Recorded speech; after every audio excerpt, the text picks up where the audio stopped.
aspect of the Rangel Fellowship Program. As you know, writing is really important in the Foreign Service, and so your personal statements are a way, again, to show your skill in writing, but also to tell the panelists things that they would not necessarily know about you unless you actually tell them. So this is something that you can get started on early, and these are things that truly matter in the application. So as we're starting, let me go ahead and give you a brief overview of the program, and then we'll move into the statements themselves. So the Runge Program began in year 2002 as a way to promote both excellence and diversity in the Foreign Service. The program has two aspects. One is our Rangel Graduate Fellowship, which is what we're talking about today. And the other one is our International Affairs Summer Enrichment Program. So if any of you are undergraduates, sophomore, juniors, or will be rising seniors, you might want to look at that too on our website. But basically, the Rangel Program prepares young people for careers in international affairs, promotes excellence and diversity in the U.S. presence abroad, and particularly in the State Department Foreign Service. Next, please. Okay, so the fellowship itself has a lot of benefits to it, but the one thing you have to understand about the fellowship is that it is truly all about joining the Foreign Service of the State Department. So because the fellowship leads to the Foreign Service, it's really important to think through whether or not you want to join the Foreign Service. There is a 5-year service obligation. So the Foreign Service is the diplomatic arm of the U.S. government. We work in over 270 posts around the world. We do such a wide variety of things. We promote human rights, we combat trafficking in persons, we protect American citizens overseas, we work on environmental cooperation, we work on promoting trade and investment to create jobs. We manage large embassies, we facilitate exchanges, so we do a lot of things. It's a fascinating career. I loved both the diversity of it and the fact that we believe that we really make a difference in terms of what we want to do. With that background, I want to tell you a little bit about the fellowship itself. So the fellowship you can apply for now. It will start next spring. And our benefits are that we will provide funding for graduate school. So we provide funding of up to $84,000 per year. No, sorry, $84,000 over 2 years for graduate school. So it's $42,000 a year, as well as funding internships during the summer. One's on Capitol Hill and one is overseas at a U.S. embassy. We do an orientation to the program and to the Foreign Service. We do you do a 10-week internship on Capitol Hill the first summer, a 10-week overseas internship at a U.S. embassy or consulate the second summer. You receive actually 2 mentors who are Foreign Service officers who can help you prepare for the career. And when you graduate from the program, you get employment in the State Department Foreign Service for those who successfully complete the program and meet Foreign Service entry requirements in accordance with applicable law and State Department policy. That just means that you have to do the things that are program requirements while you're in the program. And you have a 5-year service obligation. Again, that's one of the reasons you really should think through the Foreign Service and make sure that it's for you if you're going to apply to this fellowship. Next, please. Okay, fellowship timeline. The application is open now. You can get working on it today. It's closing September 29th, 11:59 p.m. Eastern Standard Time. Please do not wait to the last day because you never know when your electricity will go out or your internet will go down. So look at it maybe as being like September 28th, just to make sure you get your application in. We then immediately begin reviewing applications and we send them to our selection panel. We will notify you at the end of the day on November 4th whether or not you have been selected as a finalist. We will be selecting 90 finalists this year. We will be doing the final round the week of November 29th. So we will have a writing exercise. It's 1 hour writing exercise, and then an interview. They will be on different days, and if you're selected, we will help you work out the schedule for that. The panel then meets the morning of December 3rd, which is a Friday, makes their decisions, and by the end of the day on December 3rd, we will advise you whether or not you have the fellowship.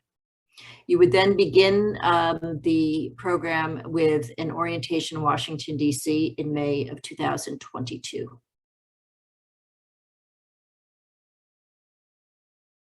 Okay, so let's talk about your application and the different types of statements that you have to write. The first one, and this one is really important, is your personal statement. So the prompt is, please enter a personal statement explaining your motivation for applying for the fellowship and identifying the background, experiences, skills, and motivations that you believe will make you successful in the Foreign Service of the U.S. Department of State. You have 600 words to do this. Next, please. Okay, so again, there are two major parts to this. One is the motivations, which is, why do you want to be a Foreign Service officer in the U.S. Department of State? This is not the same question as, why are you interested in international affairs, or why do you want to go to graduate school? It's really about knowing something about the job of diplomats and being able to say what it is about that. So maybe you're very interested in specific areas like human rights that the State Department works at, or maybe public service is really important to you, or maybe you want to talk a little bit about the role of, State Department in helping American citizens or whatever. We should know that you've really thought through why you want to join the Foreign Service of the U.S. Department of State. The next part is about why you'd be successful or what you bring to the program. And this is the part where you look at your entire background and try to figure out, very briefly, how you pull it all together in a way that makes sense that this program is the next step for you. So each of you brings a different background. So each of you will write a very, very different statement. For some of you, you may highlight, your academics, maybe international studies, living or work abroad, or maybe your international experience or multicultural experience has been right here in the United States. Maybe you grew up in a multicultural family, or maybe you worked with, refugee resettlement or something. Another area that we're always looking for is experiences with overcoming obstacles that show resilience. And would you mind going back to the last one? Thank you. That show resilience and resourcefulness. So again, if you're one of those people that has had to work kind of twice as hard to get where you've gotten today, please be sure to tell us that story, not in terms of telling us, all the issues, but telling us how you had to overcome them in order to get where you're going to go. If you've worked with any cultural or socioeconomic groups, if public service, maybe work, internship, or volunteer is important to you. Maybe you want to talk about internship, volunteer work experiences. If they can be in government, NGOs, in private sector. Again, each one is going to give you a set of experiences and a set of skills that's going to be useful. You might talk about your academics, your leadership. So you're going to look at everything that you bring, and you're going to try to pull it all together into this personal statement. Again, why do I want to be a Foreign Service officer in the U.S. Department of State? What do I bring? Next, please. So leadership, we talked about skills that are useful. Certainly leadership. Foreign language, if you have it. If you don't, again, you do not need all of these things, by the way. You're each, again, because you're each going to tell a different story. Foreign language, written communication, presentation or oral communication skills, representation. Maybe you were Fulbright or Peace Corps and you represented the United States overseas, or maybe you were an ambassador for your school, or maybe you were you represented your program or a volunteer or your school or whatever. Intercultural interaction, management, crisis management. All of these could be skills that you might want to highlight. Certainly listing motivations and experiences for the Foreign Service. Make it personal. This is a personal statement, so we should get to know you in the way you write this. I would say there's three major questions that a personal statement answers. The first one is, why do I want to do this? Second one is, what do I bring? And the third is, who am I? You're introducing yourself to the panel. That is not a separate part of the statement, but in how you talk about your motivations and your preparations. We should learn something about your background. We should learn, about your motivations, what you care about. You need to come through in your personal statement. Now, do not waste time or space demonstrating expertise or telling the panel what it already knows. What that means is, if you tell us you got interested in international affairs and cultural exchange because of your interest in Southeast Asian pottery, you do not then have to tell us what you know about Southeast Asian pottery. We trust you. You're telling the story. So, if you're going to talk about a foreign policy issue, you do not actually have to explain the foreign policy issue. Also, I said to relate your experiences to the Foreign Service. That does not mean you need to tell them what the Foreign Service does in any depth. So, you might say, I'd like to, I'm interested in the Foreign Service because of its role in promoting human rights, but you then don't have to go through and say, and of course, the Foreign Service, prepares the human rights report every year. It works overseas, do this and that. If that interests you, mention it, but you do not have to explain the Foreign Service to us. You only have 600 words.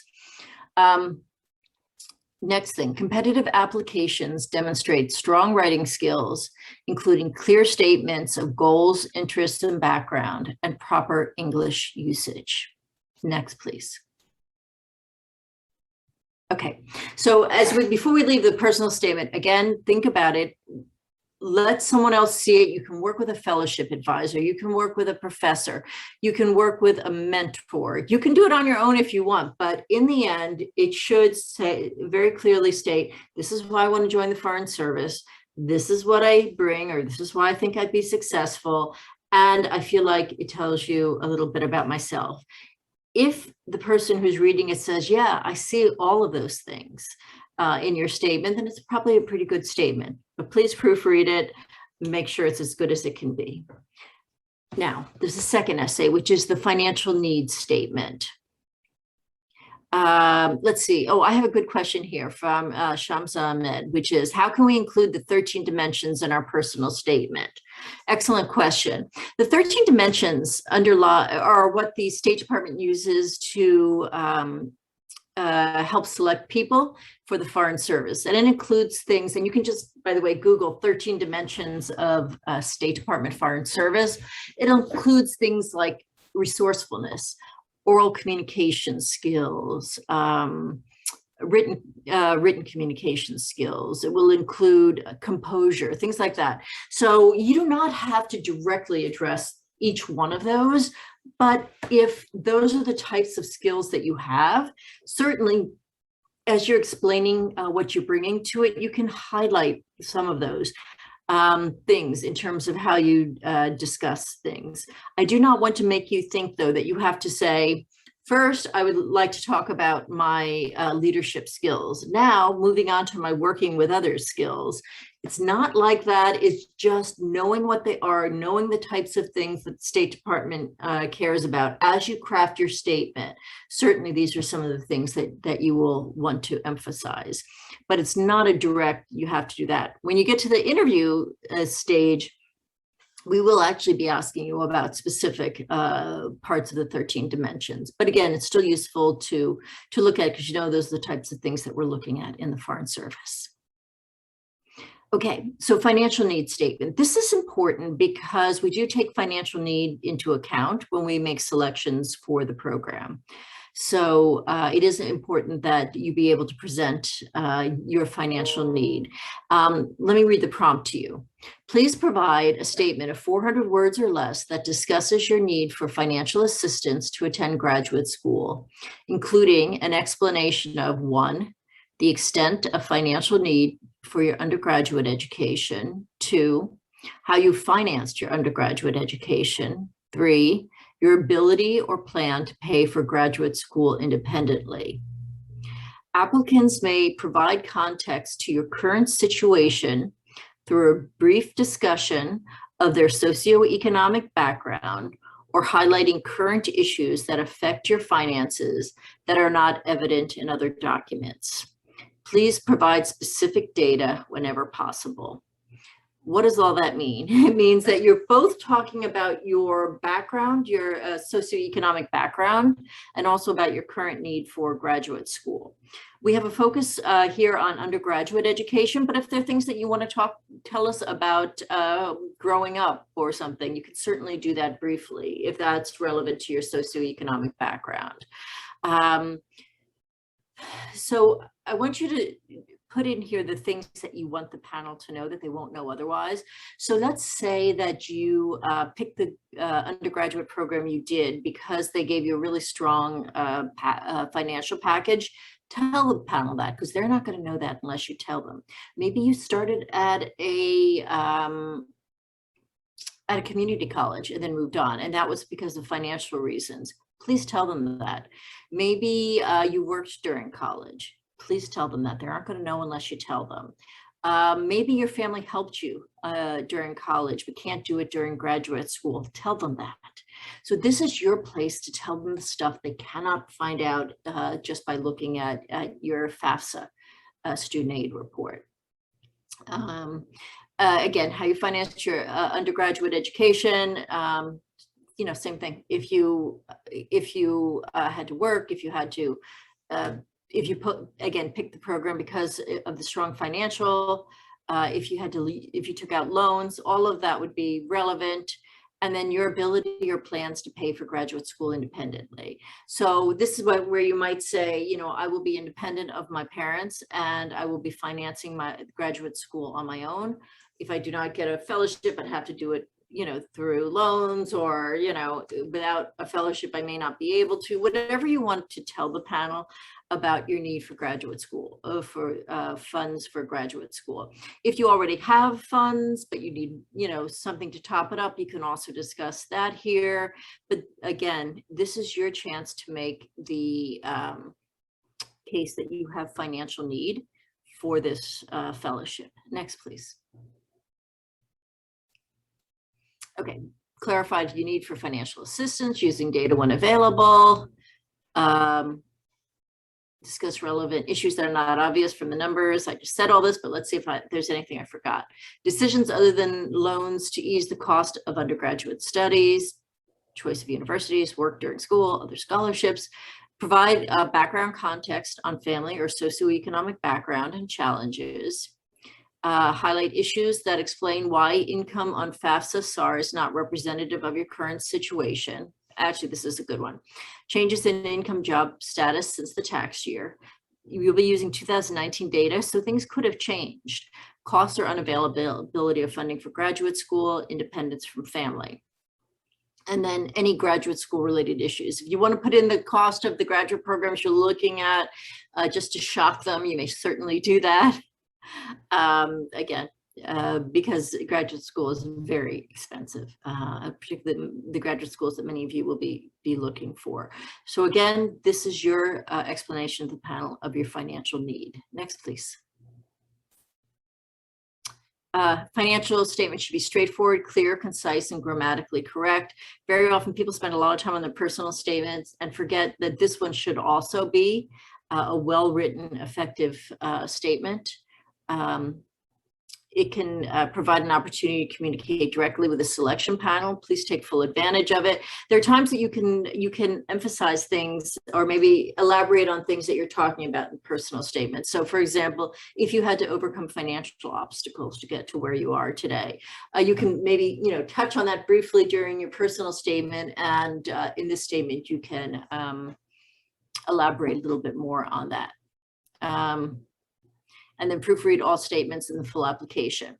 Shamsa, you asked, what would you like for numbers? I received this Mountain Pell Grant. No, some of that will be in your application because you're doing FAFSA. You can use whatever numbers you want. So if, and for each of you, it's going to be different because your situation is different. You might say, I qualified for the full amount of Pell Grants every year. You might say, I'm coming out of undergraduate with, $43,000 in student loans. You might say, I, received full funding. You might say, I worked, 25 hours a week regularly during school and full-time during summers. So anything that can take your arguments and give them a little bit more numerical basis. Sometimes, you can't, but if to the extent that there's a number that would help you emphasize what it is that you're trying to tell the panel, that would be where it would be useful. Okay, so if you're interested in this opportunity, learn more about the State Department at careers.state.gov. We have some really great upcoming webinars about foreign service lifestyle and working with recommenders. Please join us for those. I do recommend you complete the 2021-2022 FAFSA immediately. It's out now. You will need some of that data in order to fill out the application, so it's better just to go ahead and do it now. Again, I know that many of you are not in school. You won't be going to school for the 2021-2022. That's perfectly fine, but we do need this as a data point, so go ahead and fill it out. Remember that it takes a couple days to generate the student aid report, so you don't want to leave it to the last moment. Monitor the submission of letters of recommendation. This is the leading reason that people don't complete their application, because recommenders don't get their recommendations in on time. You can see the status in your application. So this is your first diplomatic test to nicely and tactfully remind your recommenders to get their letters in on time. And you can look to see what we're asking in the letters of recommendation, even though you'll never see them. If you look under our application requirements, we actually give you a link so you can see what's in the letter of recommendation request. And then remember to submit all application materials by September 29th at 11:59 p.m. Next, please. This is one of the favorite parts of this presentation, which is to introduce you to a couple of our fellows who obviously wrote very good statements because they joined the program this year. These are our 2021 fellows, Nicholas Albright and Radhika Aurora, who are going to tell you a little bit about their experience writing their applications, as well as their experiences in the program thus far. So Radhika, why don't you start, and then we'll go to Nick.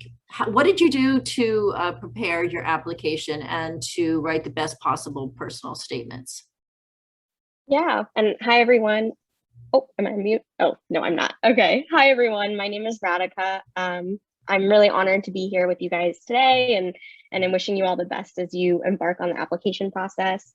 I'm really excited to talk about the personal statement because it was a really meaningful experience for me putting together the application, as well as my motivations for being a Rangel Fellow. And this was because it actually was not my first time applying to the fellowship, which may be the case for some of you as well. I see some head nods. I had actually applied 4 years ago in 2017 to the fellowship, and I had come really close. I actually was an alternate at the end of the day. And so, as you know, honored as it is to make it that far in such a competitive process, it also was a little bit challenging to think about because, you know, you're so close, but you're not quite there yet. And so for me, I think this application, finally doing it again after 4 years, was really about demonstrating, you know, my commitment to still being a foreign service officer and my story that got me to this point, but also showing the growth that I've had in the last few years that still, you know, makes me ready to be a fellow and to serve my country. And so when I was thinking about the personal statement and the application, for me, it really helped to just create a laundry list of bullets kind of in chronological order of all of the different things and experiences or thoughts that I've had that really contributed or, you know, developed my interest and my desire for being a foreign service officer and a Rangel Fellow. And so once I had, you know, anything from my background and my upbringing and to my education, to my work experiences, I was able to kind of distill some of those aspects into key themes or just stories or anecdotes that really showcased who I was, but also my fit for being a foreign service officer, and in context to some of maybe the 13 dimensions, the key ones that really stood out or showed up quite a bit throughout my experiences. I also would think about maybe starting like backwards, I also thought a lot about what I wanted the selection panel to know about me at the end of completing my application. What were like the main things that I wanted them to get the impression of for me, and how can I really maximize the real estate that was available to me in the application to provide a holistic insight into that. And so whether it's, the personal statement, but also just a combination of the financial statement, the recommendations that people may submit for you, as well as some of the more like resume aspects and questions that are throughout the application. So, maybe I don't touch on, everything that I've done in my personal statement, but I still make sure it's represented in some other way throughout, so they get that picture. And so I'll also say that for me personally, like I actually did not look back at my original personal statement from a few years ago until I was pretty far along, if not almost done, with my new personal statement. And that was because I really felt like in the moment, like I knew why I was applying again, what I really wanted to communicate. And I wanted to have a really kind of pure and unbiased point of view as to, why I am here and why I'm doing this now and what I've done. And then I went back and I looked at it and thought, okay, but is this at least at the minimum as compelling as I want it to be, as it was before? And does it reflect the new experiences I've had that makes sense?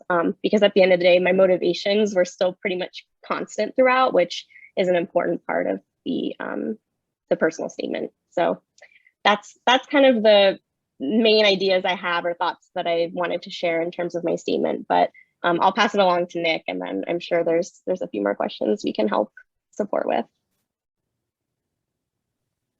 All right, good afternoon, everybody. So for me, I guess the first part of the question was the journey. For me, ever since I first heard of Rangel or Pickering Fellowship as well, it was just something that I knew I wanted. So approaching the writing statement was just like the culmination of a long thing. So it was no longer idealistic dreaming like, oh, I can't wait till it's time to apply for Rangel, that now it was time. So for me, it was really just about, okay, how are we going to do this? So that was my approach to it. And just as an aside, as many of you may as well, I came straight out of undergrad. So I was quite nervous because I'm thinking to myself, I'm worried about senior year. I'm going against other professionals. So if you are one of those people, do not feel afraid that you are not alone, that there are some of us who did come straight out of undergrad. And it's an entirely different way of thinking, because obviously some of the things that you can only highlight are your academic career and the work you did, as well as with your academic career. So that kind of leads into the two tips that I would have. The first tip, I was kind of different from Radhika. I looked at it, said, okay, so we have 600 words to tell our story. So I said, you know what? Forget the word count for a second. I just sat there and wrote an entire statement. I promise you, I looked back on and pulled it up on my computer. The final word count was 2,061 words. I just sat there and wrote an entire statement about my childhood, my background, how I got there. And then I'm like, okay, so obviously we cannot turn this in. So I just reread it and said, okay, what actually needs to be said? What can tell a cohesive story, and what needs to be put in the forefront? Because obviously, I'll be honest with you, I began with a quote from Picasso. I'm like, okay, so you know what? Maybe we don't need the Picasso quote. That's not going to tell us much. I talked about how I got my butt kicked in lacrosse practice. Okay, maybe we don't need that. I talked about how I found out about the Rangel Fellowship. Maybe we don't need that. So just process of elimination of all the filler stuff that, academia tells you to put in to build a great essay. I crossed all of that out, and eventually I broke it down to under 600 words. So if you're someone who's wordy like I am, who's so used to academia, writing such a huge essay to fill in word count, I would highly advise you to do that. Just write in essays you normally would, and then try to break it down further of what's actually needed. And then the second tip that I would give is something that Patricia highlighted in her opening statement. It's really just about you telling a story. So the best cohesive story that can tell, because at the end of the day, like she said, it is your one opportunity to speak to the reviewers and tell them why you deserve this fellowship or why you should be a part of the Foreign Service. So making sure to highlight the journey and the steps that made you get there. And even if it doesn't sound like it's important to you, it may sound important to them. I promise you that. If it led you to this moment of applying for Rangel and hopefully entering the Foreign Service, then it's probably relevant. So those would be my two tips of the breakdown process and telling a cohesive story, and anything else I can answer in questions. Excellent. Why don't we open it up to see if anybody has any questions?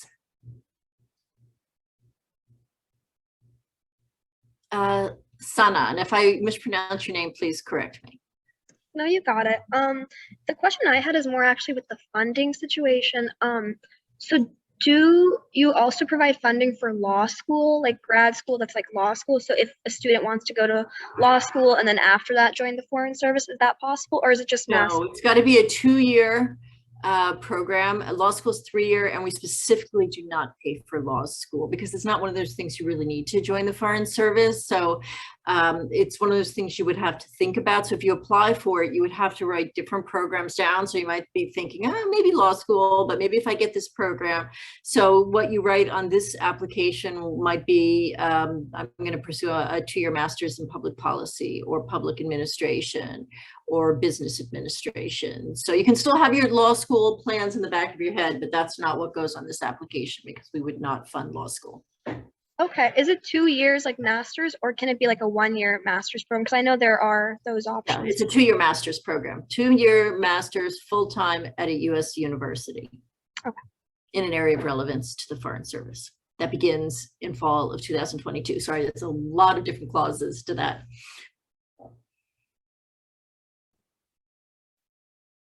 Tima. Thank you guys so much for speaking to us today. In writing the personal statement, I just had a question about how much we should focus on our own background story and also our experiences, because I know it's important to make sure it's not like a regurgitation of the resume. Mhm. So like how much should we focus on, you know, our own personal interests and what got us to apply, and then also like our relevant experiences? Well, those seems like things you should focus on. The big issue is how do you kind of blend it all together? Because with 600 words, you can't repeat your resume and everything that's done. So it's how you take different experiences, kind of blend them all together so that they tell the story of, again, why you want to do this and what you bring. It's okay to use the word I and to talk about yourself. You know how sometimes I know many people are modest and that makes them a little bit uncomfortable. That's what the personal statement is. So you do need to talk a little bit about yourself, again, what motivates you and what you've done that's relevant. So it's okay. Lots of I's, perfectly fine, because that's what the statement's all about. Thank you.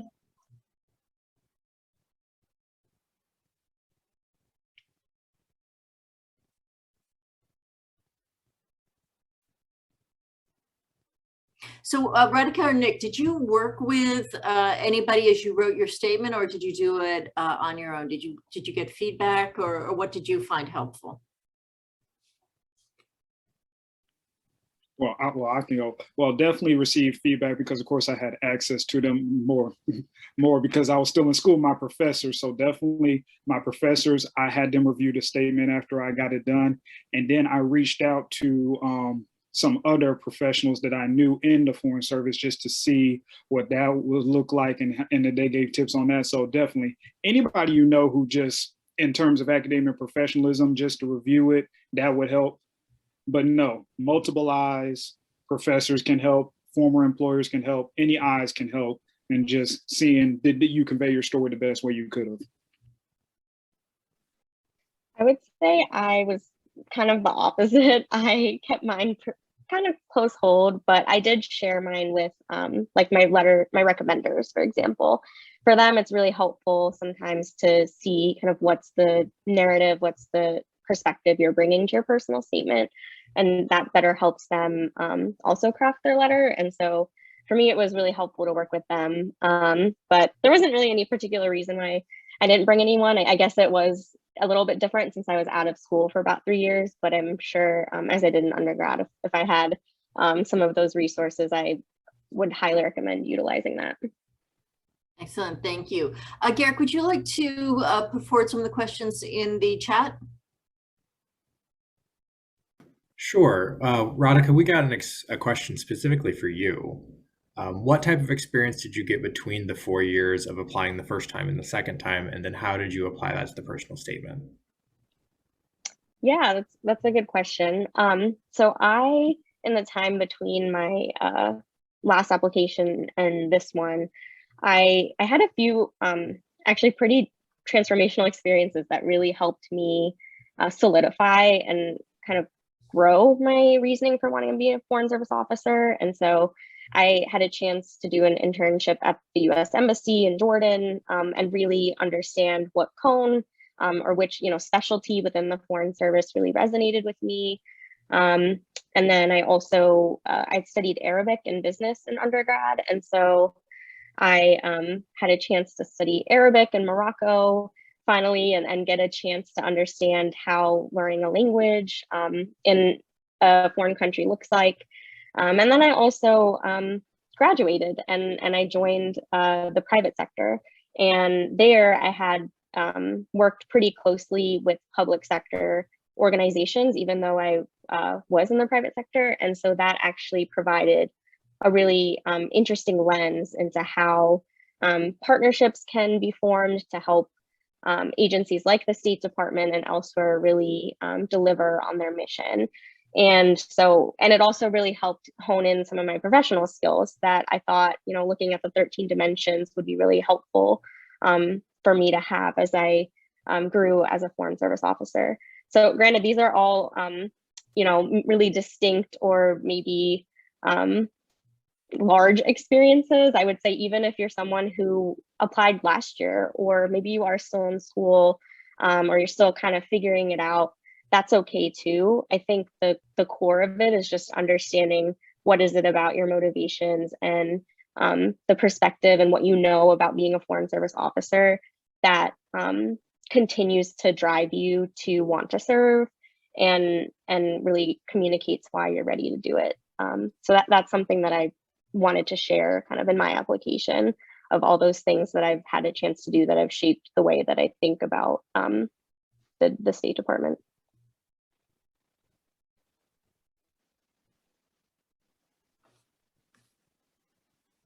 And if there's any follow-ups to that question, I can also answer that.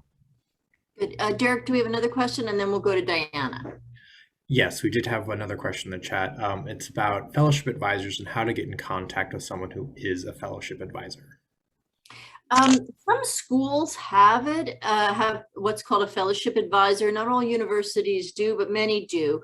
Sometimes it's called the Office of Prestigious Fellowships, or it's just someone that focuses on it. If you want to look at your school, look at who, if you were going to write a Fulbright application, who would you talk to? In other schools, they don't call it a fellowship advisor. It might be the head of the honors program. It could be a professor of English, just Office of Merit Awards is also someone that just often works with students who are applying for fellowships like the Fulbright or the Boren or the Marshall or the Rhodes. Figure out who that is in your university, and most fellowship advisors will absolutely work with alums as well as current students too.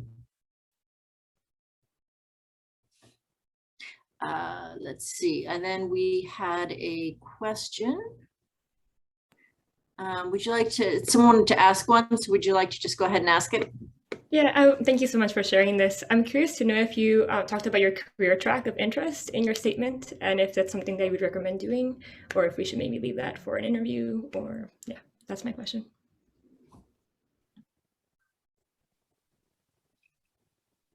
Well, oh, am I unmuted? Yes. Well, I did. It was not so much like a full, paragraphs dedication to my interest in it.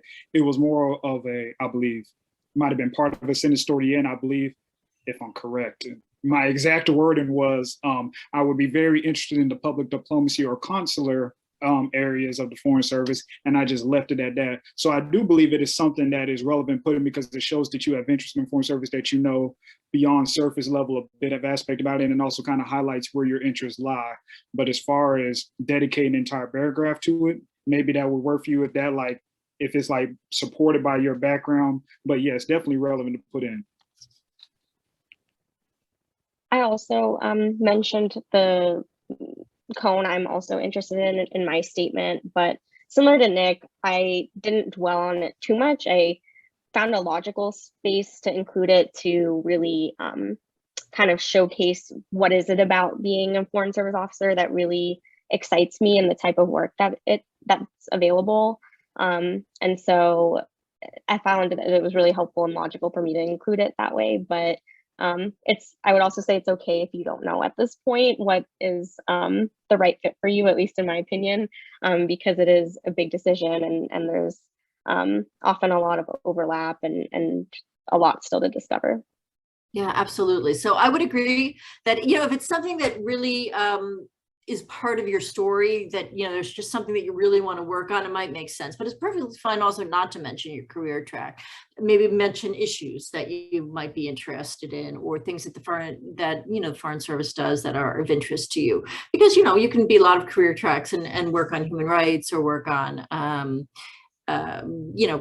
promoting cooperation or things like that. So perfectly fine. If it's part of it and you want to write it, that's fine.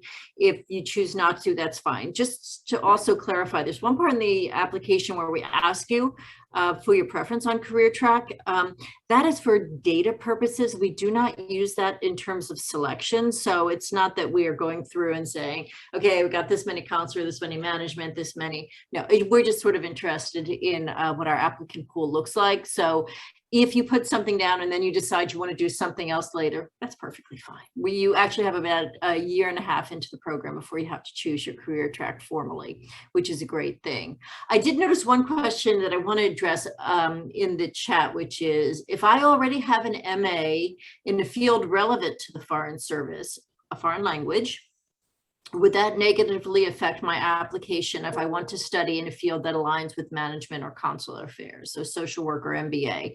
Not at all. So again, you can already have a master's. It is better if it's in an area that is different. So again, foreign language is very different from getting an MBA, or foreign language is different than doing something in conflict resolution. That said, if you just finished a degree in international studies and you now want a degree in international relations, that's a little close. That may not be the best use of funding, but it's perfectly fine to, already have one kind of in a different discipline and use the fellowship to round out another area that would be relevant to the Foreign Service.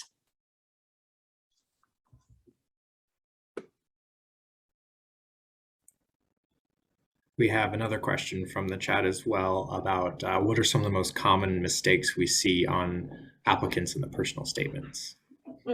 Well, Nick mentioned the first one, which is the quotation. It's not a mistake, but if you only have 600 words, you should talk about yourself, not about somebody else. So yeah, sometimes that's it. A lot of times it's telling us what you think we want to hear versus what is actually your lived experience. So sometimes we get a lot of information, a lot of very high rhetoric about, wanting to end world hunger, which is a good thing, but we don't want you to feel bad if you don't do it within the first 5 years of your Foreign Service career, or wanting to, I don't know, whatever. So being a little bit more focused in terms of things that interest you, rather than really kind of up here. I would say, and also trying to have it organized. Sometimes we read them and, you start with one thought here and then you're over here to an experience, then you're back to your motivations, and then so you want it to be well organized so it's easy to follow what it is you're trying to say. What other things do I see? Not proofreading.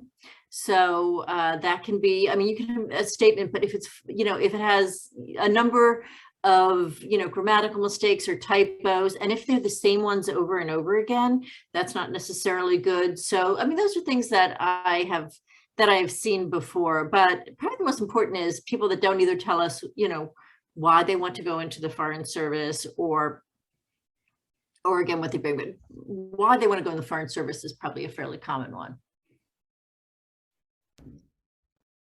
In a sort of a similar vein, we have a question about, is it possible to have too many people looking at your personal statement? And so perhaps Nicholas and Radhika can tell us about how many people they had look at their statements and how helpful it was.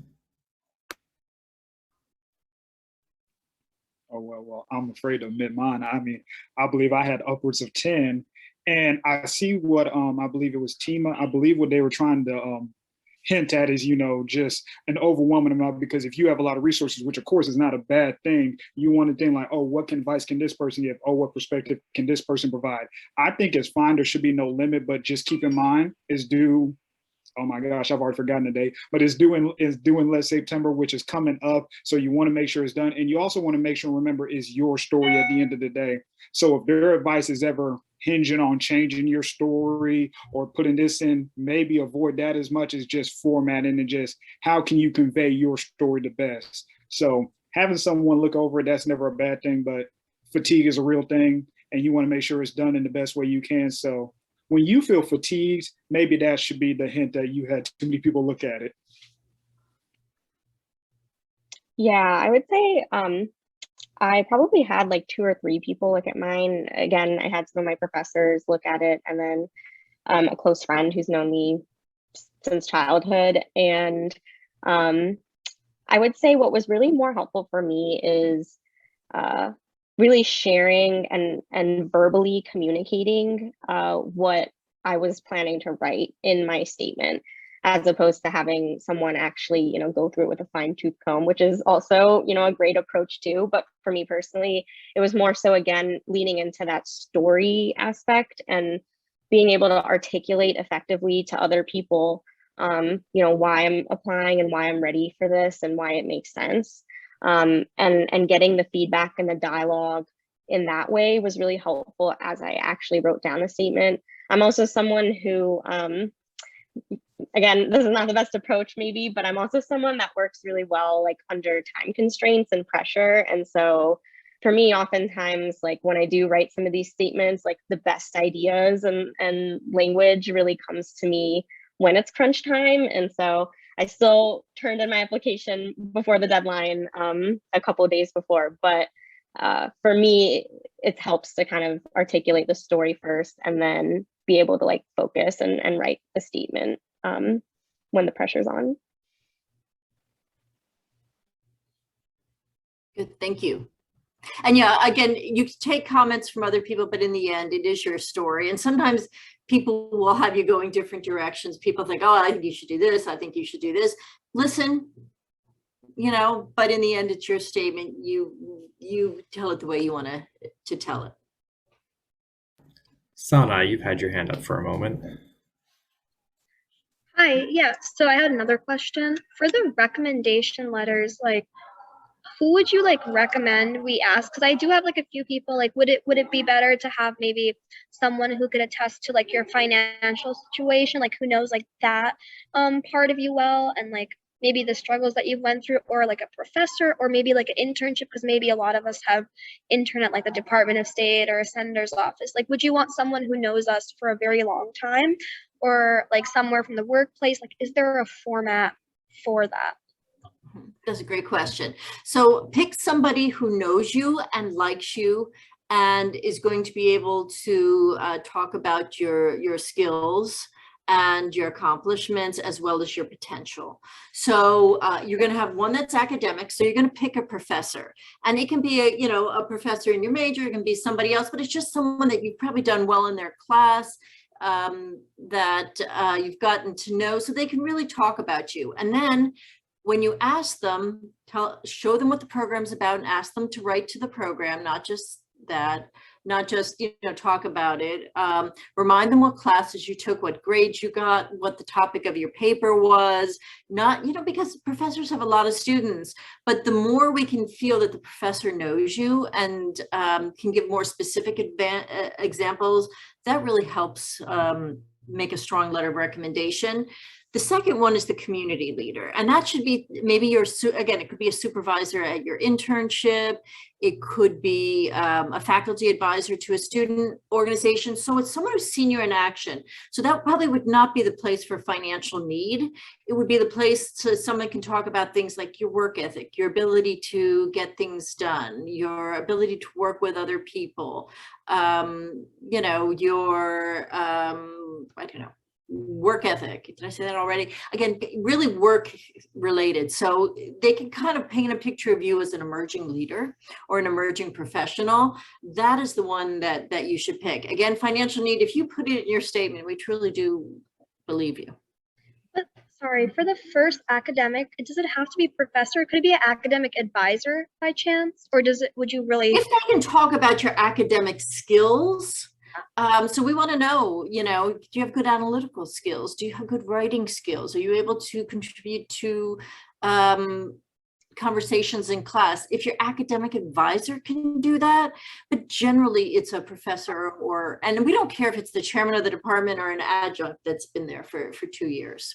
It's the person who can be most enthusiastic about you. We give no extra points for chairman of the department or your member of Congress who doesn't know you. If they know you, that's fine. Hamed?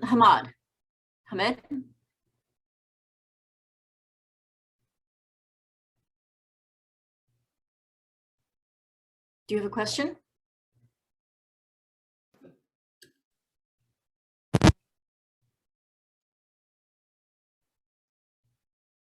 Hamad, if you want to type it into the chat, we'll make sure that we get to it. Okay. What's up next, Garrick? We have a question. Would past attempts at taking the FSOT be relevant to prove intent to join the Foreign Service? Yeah, that's something you can put in your statement. Again, you don't have to, but if you have taken the Foreign Service Officer test and you want to discuss that, mention, it's something I've been interested in for a long time. I've taken the Foreign Service Officer test. Certainly you can do that because that would show a long-term interest, right? You don't have to explain whether or not you passed it. Honestly, that's not that important. We just want to know, that you're interested. If you haven't, that would not be part of your story. So everybody's going to have a different story. But yeah, that's positive. That does show long-term interest in the program or in the Foreign Service. Hamad, were you able to get your audio to connect? Yeah. Can you guys hear me now? Yes, Sorry go ahead about and ask that. your question. Sorry about that. I was going to say that, Radhika had mentioned that, for example, some people who have their writing style in which they would get ideas late at night and then they would start, writing really well.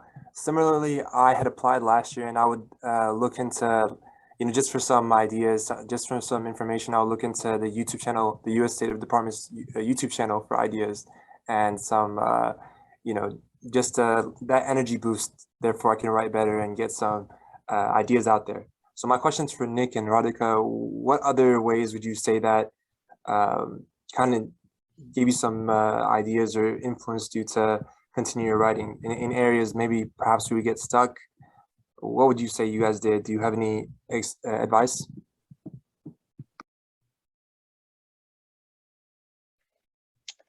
I would say even if some of the best ideas or best kind of maybe links in your writing come at the end, it's definitely good to keep drafting throughout the process. That was something that was really helpful for me is, as these info sessions would happen, as I'd come across, social media postings from the program or YouTube videos, like that was really helpful as I continuously iterated on, my statement and different drafts over several weeks. And then at the end is when it really started to come together in a sharp way. I would also say some of the other things that really, I guess, excited me and got me ready to keep writing were just other resources available, such as one book I really like is called Inside a U.S. Embassy. I don't know if any of you all have read that book or heard of it, but I believe it's also like a State Department publication, and it really provides insight into what are some of the different jobs and roles and functions that exist at an embassy. And that really maybe helps you understand where you might fit in or what skills you bring to the table, things like that. And I think just like talking to maybe other fellows, if that's an option for you, or even at your university, if there are alums or just other offices. I know we've talked a little bit about like the Office of Distinguished Scholarships or elsewhere. I think just having the chance to just talk to people who maybe have similar interests as you or who you trust as mentors really can help you identify why you're ready to apply and kind of take the next step here. Thank you. You said the book was Inside the U.S. Embassy? Yeah, Inside a U.S. Embassy. Cool. Oh, and I have nothing left to add. You can move on. I see we have a question here about when filling out the FAFSA, is it necessary to list parental family finances and income, particularly if the applicant is financially independent and will not receive family support for graduate school? When it comes to the FAFSA, fill it out directly as the FAFSA tells you. So again, we don't tell you how to fill out the FAFSA, just follow the FAFSA rules. Again, if you are independent, you don't have to put your family income down, and therefore you do not have to transfer it into the wrangle. If, even though you're independent, you were not independent during that period, you may have to put it down. But that's where the 400-word essay comes in. You can say, despite the fact that, I was listed as dependent on my parents' income, for the 2019 data that went into the FAFSA, I am completely independent of my parents, and they will not be providing funding for graduate school. So you can put that down. That's why I say the 400-word essay lets you explain the numbers, but the actual FAFSA, do exactly what the FAFSA asks you to do and use their regulations. We have a question about applying to the Pickering Fellowship and if we need to craft two separate statements for each, perhaps one that does an internship on the Hill and then one that highlights an internship at the State Department. You do not. So this is great. We've made the two applications exactly the same, so it's really easy to apply to both. One thing you absolutely have to do is change the word Pickering and Wrangle. So if you're applying for the Wrangle, it should say Wrangle. If you're applying for the Pickering, it should say Pickering. It's just attention to detail. Honestly, we're not going to ding you if your recommenders screw it up, because they sometimes do. But in your statement, you should have it right. Now, that said, again, be exactly the same. They're two different panels. They would never know. If they did know, they would think it was a good idea that you applied to both. But if there is something about the program that you do want to emphasize, they don't have to be exactly the same. So maybe the congressional aspect of the Wrangle is something that really excites you. So maybe you do want to make it a little bit different. Or maybe you worked with, Thomas Pickering once, and he is an inspiration to you, then maybe you want to put that into your Pickering applications. They can be different, but it's perfectly fine if they are exactly the same. If any of you are thinking about applying to the Donald Payne International Development Fellowship, which is the USAID version of this, that one I would say needs a different personal statement, because you're applying for a different agency and you're applying for a different type of work, which is development work. So that should be there should be a really strong focus on development there. But Pickering and Wrangle can be exactly the same if you wanted, or if there's something you feel like you want to say to make it more focused. That's perfectly fine. This year, Pickering goes first. Its application deadline is September 22nd, and Wrangle is September 29th. We switch back and forth every year because while we compete, we also cooperate. So. We also got a question about submitting the GRE. Is it? I know it's optional, but does it make a difference? It's not. Okay, here's the thing. If you take the GRE and you score off the chart, I mean, you have great GRE scores, you may want to put them in, right? That would be fine. But let's say you don't take it in time, and so you don't put it in. That's perfectly fine. That it's not going to hurt you at all because it's optional. Or maybe you take it and your scores are not so great. Well, I would not put those in either. We really, again, it can only help you. If you have good scores, it will never hurt you if you don't put anything in. Since we're on the topic of the GRE, something else that we introduced this year is that we have established a partnership with the agency or company that runs the GRE, and we now have waivers for all 90 of our finalists for both Pickering and Wrangle to get half off taking the test, and then about $100 worth of test preparation materials. So all of our finalists will be getting that this year.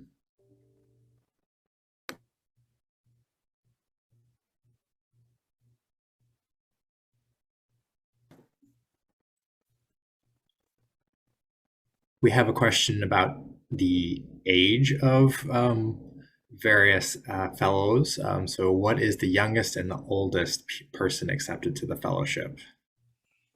So again, we don't have any age limits. You do have to be a college graduate, and the Foreign Service itself, you can't go in, I think, after 59, and we have a 2 to 3 year process. So even though it's not ours, it probably would be hard to do after your mid 50s, but we have fellows that are all ages. I think the youngest one we ever had was probably 20.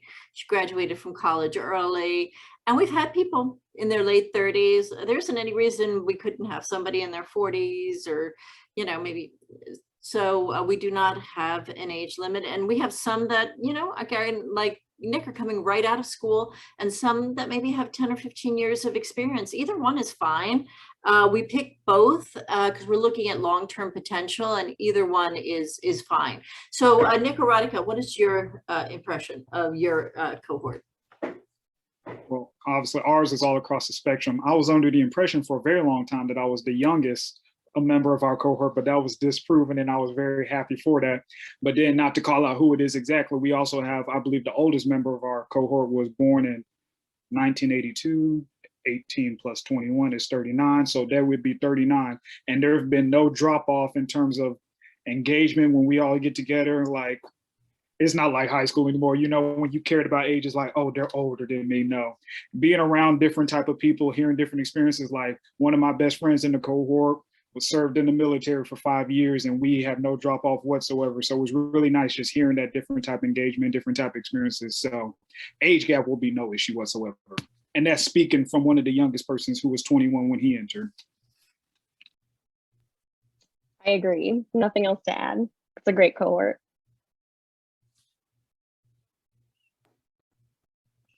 We are. Zach. I know we're just about ending, but Zach has a question, so let's have Zach. We'll take Zach's. Oh, hi, thanks. Thank you guys so much for this feedback session. It's really helpful. So part of my story, I'm having trouble figuring out how to really include or not, is that I've had sort of a meandering journey to kind of having like a really strong coming together of all my experiences that are leading me towards this decision. And I'm wondering, in the midst of all these statements, whether I should more just tell the story of like the oomph of, yes, I've come around, and like Foreign Services feels exactly where I want to be, or if I should include and speak for the kind of meandering CV that I have going. What are y'all's thoughts on that? Also in consideration of like whether I should include that type of story basis in the financial statement. I'm going to actually give a thought on that one. So